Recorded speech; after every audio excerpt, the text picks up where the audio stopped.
Você já deve ter percebido que tem alguma coisa errada com a forma como a justiça está sendo feita no Brasil, não é? Porque, de um lado, um humorista é condenado a 8 anos de prisão por piadas num show de stand-up. E do outro, um cantor é libertado ovacionado por uma multidão, mesmo com suspeita de envolvimento com o tráfico, gente. É isso mesmo que você ouviu. Vamos conversar aqui nesse vídeo sobre esses dois casos que são bem recentes. De um lado, a gente tem aqui o Léo Lins, que foi condenado a mais de 8 anos de prisão. Não por roubar, não por estuprar, não por matar ninguém. A pena não foi por corrupção nem por formação de quadrilha, muito menos por envolvimento com facção criminosa. A sentença veio por causa de piadas. Sim, piadas. Alegaram o quê? Discurso de ódio, disseram que era preconceituoso, usaram as palavras mágicas do nosso tempo, aquelas que ninguém pode questionar porque viraram dogmas. Mas vamos falar sério, isso não é justiça, isso é censura. Freud dizia que o humor é uma das formas mais elevadas de elaboração psíquica. Quando alguém faz uma piada, especialmente uma piada que toca em temas sensíveis, o que está sendo feito ali não é uma ofensa gratuita, é um deslocamento simbólico. É o inconsciente encontrando uma brecha para dizer o que, se dissesse diretamente, talvez fosse insuportável. A Fiona acabou de chegar. O humor, para Freud, gente, ele é subversivo, não porque ataca os outros, mas porque ele dribla a repressão. Ele escapa do moralismo, ele escapa do superego castrador, da cultura do politicamente correto que quer transformar toda a fala num crime. Rir é uma forma de sobrevivência. O humor não é banalidade, ele não é futilidade, não é desvio de atenção, é defesa, é criação simbólica diante daquilo que fere, assusta ou oprime. Freud dizia que o humor, ele também é a mais elevada das defesas psíquicas. Sabe por quê?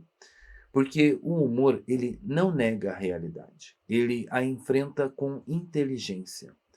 Ele não mascara a dor, ele dá à dor uma forma suportável. Não apaga o trágico da nossa vida, mas ele mostra o trágico com graça. Quando uma piada é feita, não é só a plateia que ri, é o inconsciente que respira. É o sofrimento que encontra brecha para ser elaborado, então. O humor, ele cria distância.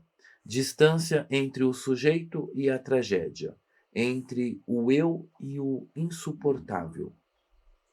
Rir, muitas vezes, é a única forma de não enlouquecer, de não ser tragado pelo absurdo, de não se afogar na nossa própria angústia. E é por isso que quem censura o humor, no fundo, quer que a dor permaneça, não mude. Quer que o sofrimento não escape, não transborde, não subverta. Calar o humor é condenar o psiquismo à asfixia, é sufocar a única válvula de alívio que resta nesses nossos tempos sombrios, né? Mas hoje no Brasil rir virou pecado. O cômico foi igualado ao criminoso.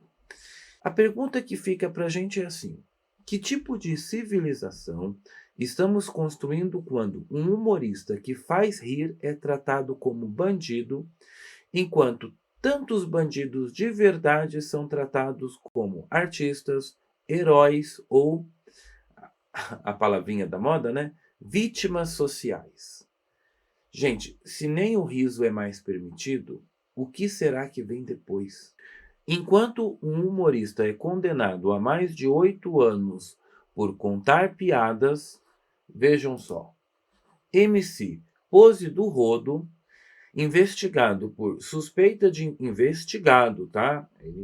Só para evitar processos aqui, ainda está em investigação e é suspeita de envolvimento com facção criminosa.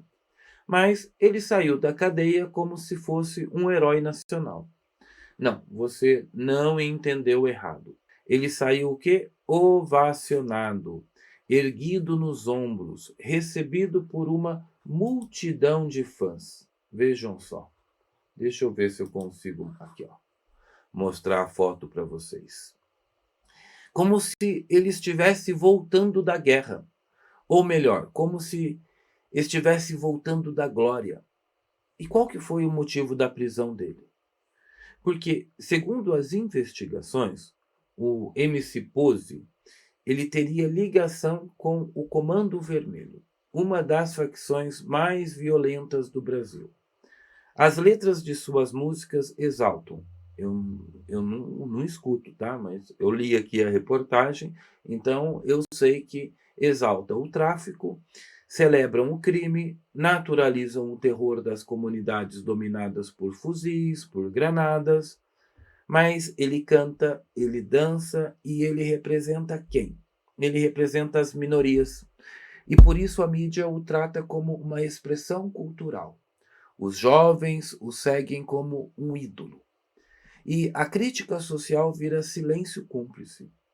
É curioso, porque o humorista que faz rir, ele é tratado como ameaça pública. Mas o funkeiro que glorifica o tráfico vira símbolo de resistência, gente.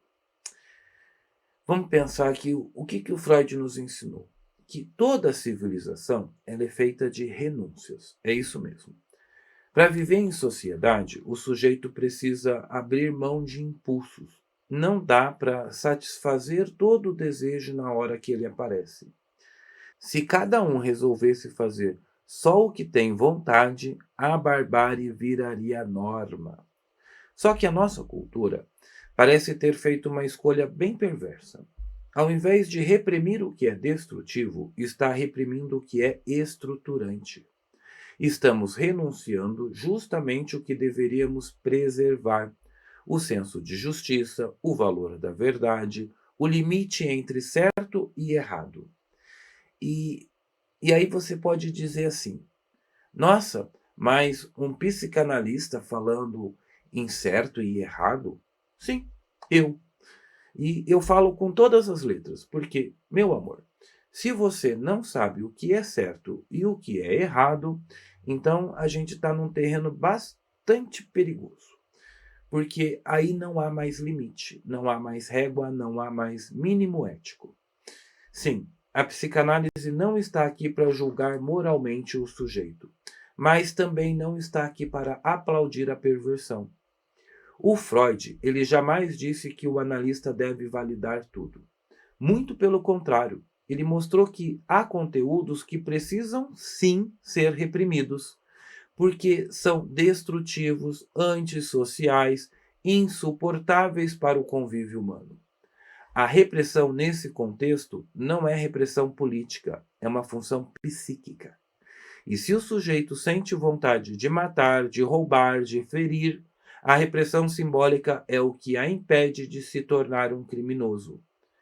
É o que transforma o desejo em linguagem, o impulso em elaboração. A selvageria, gente, em cultura. Mas o que, que nós temos visto hoje? Vejam aqui. Um elogio ao transgressor. E eu não estou dizendo que ele é transgressor porque ele ainda está em suspeita. Então, vamos pensar, continuar aqui a nossa reflexão sobre essa validação da pulsão, gente. Dessa pulsão de morte. Como se isso fosse autenticidade. É o contrário da civilização. E se a psicanálise tem um compromisso, é com a verdade do sujeito, não com a mentira coletiva que chama crime de arte, ódio de resistência e censura de justiça. Estamos num momento cultural em que a transgressão virou estilo de vida e a criminalidade foi promovida à categoria de identidade. E sabe o que é mais grave? Ninguém mais enxerga isso como problema. Estamos aplaudindo a degradação e chicoteando a liberdade. A pergunta é: Quando a cultura passa a canonizar o crime e a demonizar o riso, o que resta de humano na sociedade? Digam aqui nos comentários. Eu estou inconformado, gente. O que está acontecendo com o Brasil?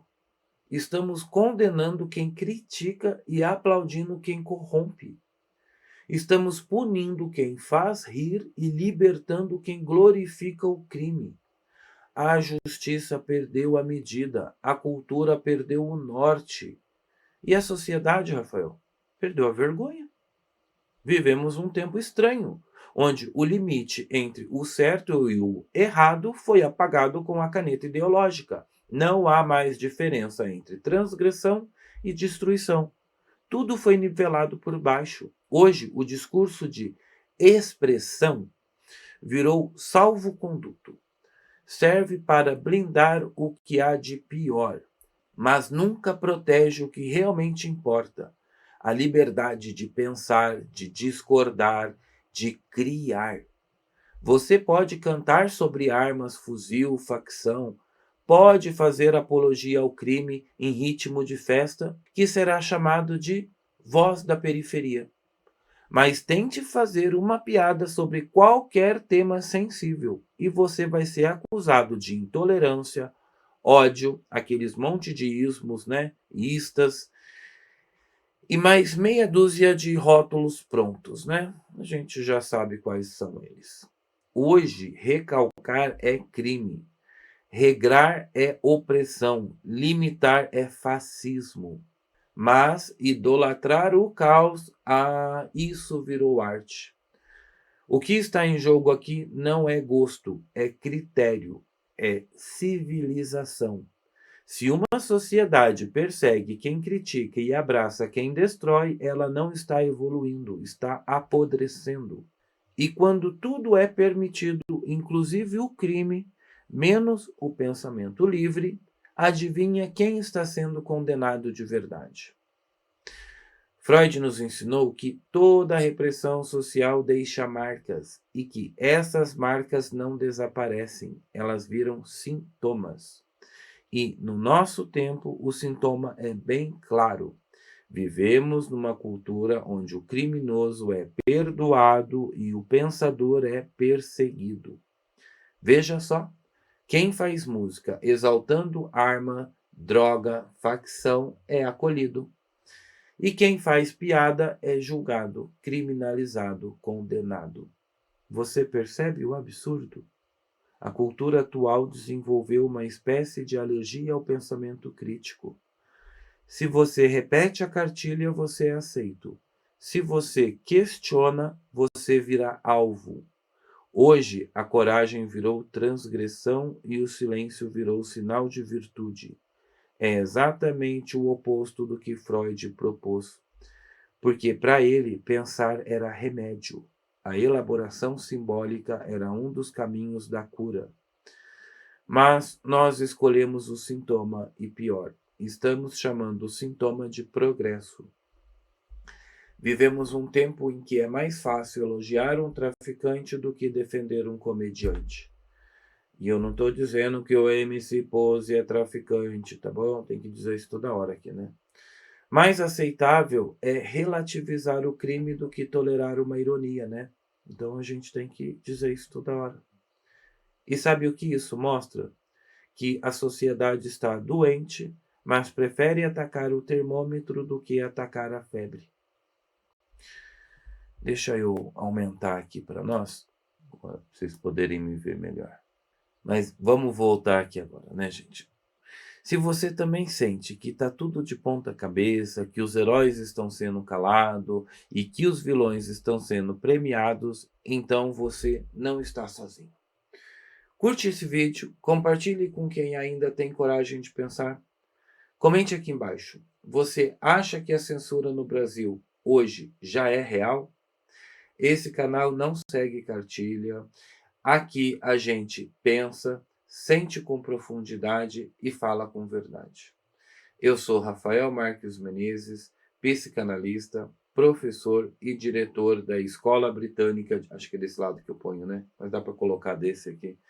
e diretor da Escola Britânica de Psicanálise no Brasil. E aqui no nosso canal você pode falar que a gente não tem censura, óbvio que respeitando o limite daquilo que fere o outro, né? E é muito bom ter você aqui comigo. E eu queria aproveitar aqui também para poder agradecer você que se juntou a nós nesse canal nos últimos tempos. Aqui o canal tem crescido bastante. Antes de eu gravar o vídeo, nós ainda não chegamos nos 10.000 seguidores, estamos próximos dos 10.000 seguidores, mas acredito que na hora que você estiver assistindo, a gente já pode ter passado desses 10.000 seguidores. E aí eu quero te agradecer por fazer parte desse canal e por ajudar o canal a crescer. O que eu tenho proposto para esse canal é exatamente isso. Fazer uma denúncia, mas não uma denúncia ideológica, uma denúncia da crise cultural que estamos passando hoje.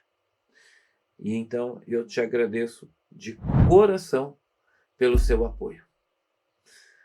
Fico te aguardando no próximo vídeo. Combinado? Até lá!